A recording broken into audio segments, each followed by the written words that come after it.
Hello students, today we are going to see the 22 and 23rd day of our bridge course. 22 and 23rd day of the bridge course. The name of the unit is direct proportion and inverse proportion. समप्रमाण आणि व्यस्त प्रमाण हा आपला आजचा घटक. सेतू अभ्यासक्रमातील 22 आणि 23वा दिवस. यातला पहिला प्रकार, that is direct proportion. What do you mean by direct proportion?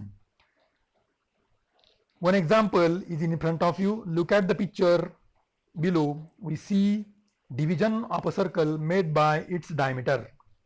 There are four figures in front of you: figure A, figure B, figure C, and figure D. In figure A, only one diameter is drawn. In figure B, two diameters are drawn. In figure C, three diameters are drawn.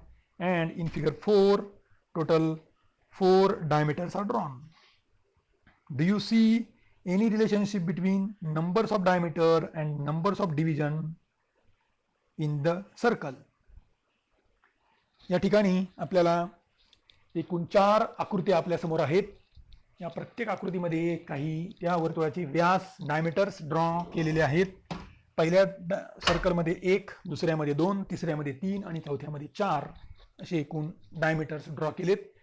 या draw केलेल्या डायमीटर्समुळं त्या सर्कलचे किती part पडलेत या संबंधी आपल्याला काही संबंध सांगता येईल का?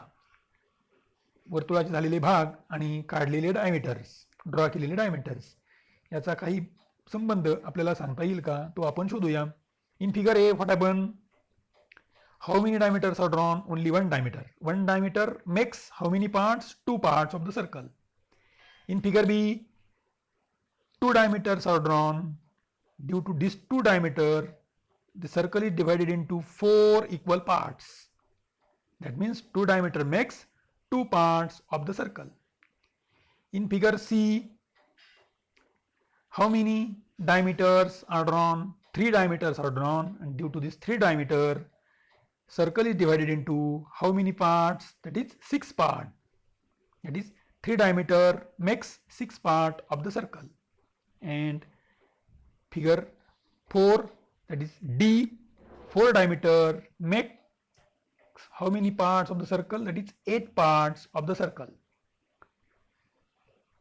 Now we make some relation between the number of diameter and the number of division. That is number of division upon number of diameter upon number of division is equal to, in figure 1, 1 upon 2, in figure 2, 2 upon 4, and in figure C, 3 upon 6, and in figure 4D, 4 upon 8. Here the ratio of the number of diameter to the number of division remains constant. पहा या ठिकाणी आपण काय केलंय तर figure A, B आणि C, D या 4 diagrams मधून ड्रॉ केलेले डायमीटर्स आणि झालेले भाग याचा रेशो घेतला, म्हणजेच number of diameter divided by number of divisions. पहिल्या डायग्राममध्ये काय आलं तर 1/2, दुसऱ्यामध्ये काय 2 डायमीटर 4 डिव्हिजन म्हणून 2/4, तिसऱ्यामध्ये काय 3 डायमीटर्स आणि 6 पार्ट्स म्हणून 3/6, चौथ्यामध्ये काय आलं 4 डायमीटर आणि 8 पार्ट्स म्हणून 4/8. या सगळ्यांचा जर आपण रेशो घेतला, सगळे भागाकार केले तर आपल्याला 1/2 हा रेशो कॉन्स्टंट मिळतोय 4ही डायग्राम्समध्ये. हे झालं पहिलं एक्झाम्पल. याला म्हणतात रेशो कॉन्स्टंट आहे, म्हणून this is the direct proportion. Now another one example is in front of you. The number of notebooks that the student of government school received is shown in the table given below. एका शाळेमध्ये मुलांना दिलेल्या वह्या, मुलांची संख्या आणि त्यांना दिलेल्या वह्या दिलेल्या आहेत. Number of childrens are 15, notebooks are 90 in first case. In second case, number of children are 12, number of notebooks are 72. In third case, number of children 10, notebooks are 60. In fourth case, children are 5 and notebooks are 30. In this case also, if we take the ratio number of children to the number of notebook, that is 15/90, 12 is equal to 12/72 is equal to 10/60 is equal to 5/30 is equal to 1/6. जर आपण याही केसमध्ये विद्यार्थी संख्या भागिले वयांची संख्या असा जर रेशो घेतला, गुणोत्तर घेतलं, तर आपल्याला हाही रेशो हेही गुणोत्तर एकसारखंच मिळतंय, कॉन्स्टंट मिळतंय, आणि it is equal to 1/6.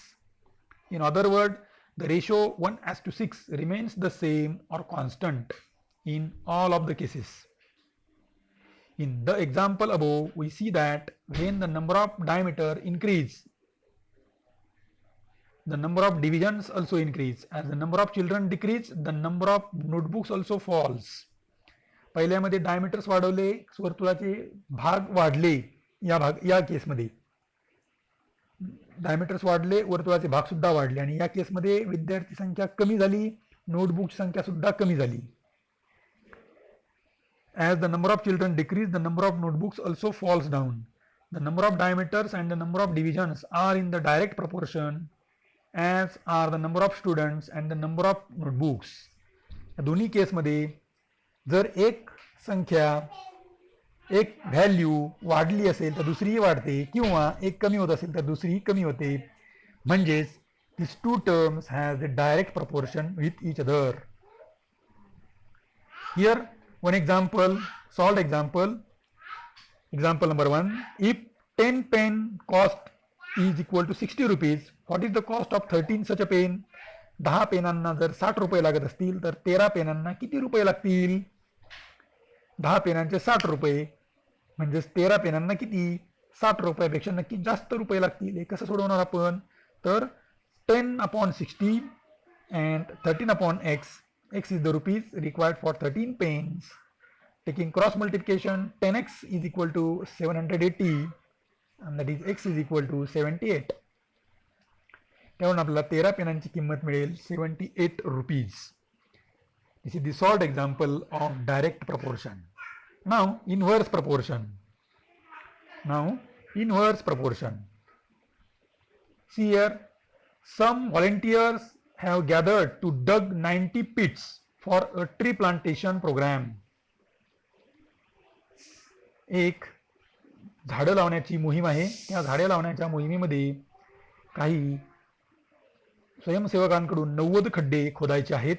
One volunteer digs 1 pit in 1 day. जर एक विद्यार्थी दिवसाला एक खड्डा खोदत असेल, if there are 15 volunteers, they will take 90/50, that is 6 days. जर एकूण 15 विद्यार्थी असतील खड्डे खोदणारे आणि 90 खड्डे खोदायचे, तर 6 दिवस आपल्याला एकूण ते खड्डे खोदायला लागणार आहेत. 10 volunteer will take 90/10, 9 days. जर आपण 10 विद्यार्थी घेतले 90 खड्डे खोदायला, तर 90/10 9 दिवस लागतील. Are the number of pits and the number of volunteers in direct proportion?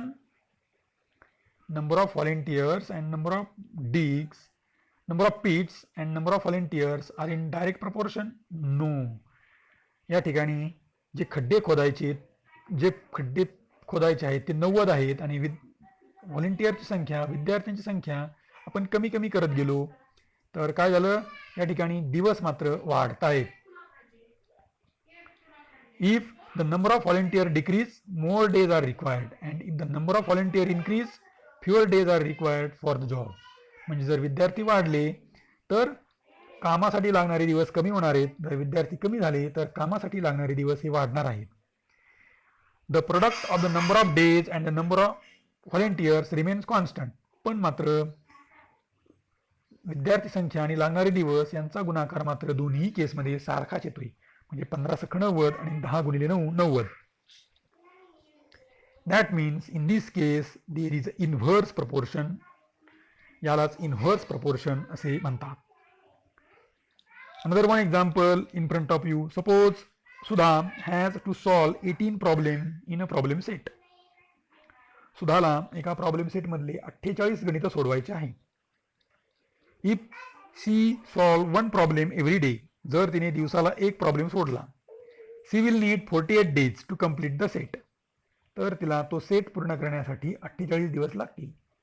But if she solves 8 problems every day, जर तिने दिवसाला 8 प्रॉब्लेम सोडवले, तर किती दिवस लागतील? That is 48/8 is equal to 6 days.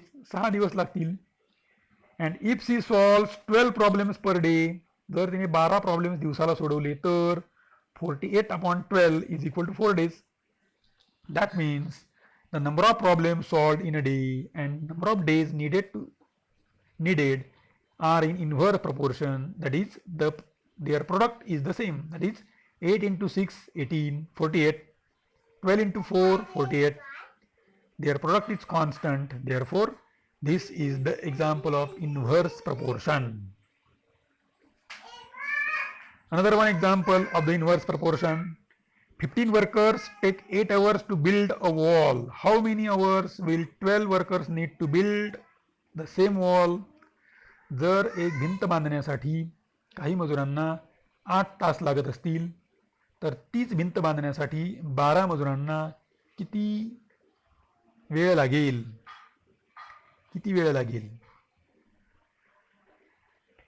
15 वर्करला काम ती भिंत बांधायला 8 तास लागतात, तर 12 वर्करला ती भिंत बांधायला किती वेळ लागेल? तर याही ठिकाणी हे कसं सोडवणार आपण? तर 15 वर्करसाठी 8 तास, 12 वर्करसाठी किती तास? हे इनव्हर्स प्रपोर्शनचं एक्झाम्पल आहे, म्हणजेच त्यांचा गुणाकार सेम असणार आहे. That is 15 into 8 is equal to 12 into x.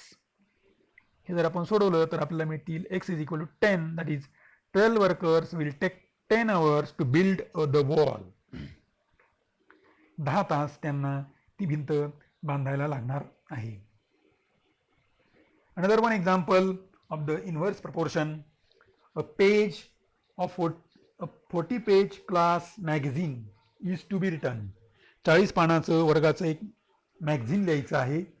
If one student would require 80 days to write it. एका विद्यार्थ्याला ते लिहिण्यासाठी 80 दिवस लागतात. How many would 4 students require? जर 4 विद्यार्थी असतील तर किती दिवस लागतील?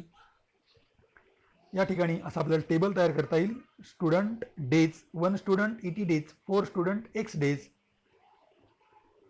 या ठिकाणी जर आपण यांचं मल्टिप्लिकेशन घेतलं that is 4x into 80 into 1, यावरून आपण x ची किंमत काढली. x is equal to 20. That is 4 student require 20 days. 4 student require 20 days. These are the 3 examples to you. First one, complete the table. X, Y, P, Q. First is the direct proportion example. Second one is the inverse proportion example. Third one is also direct proportion example, and third one is also inverse proportion example.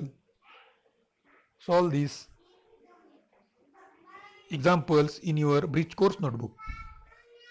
याही तुम्हाला सरावासाठीचे प्रश्न, हे प्रश्न तुम्ही तुमच्या नोटबुकमध्ये सोडवाल.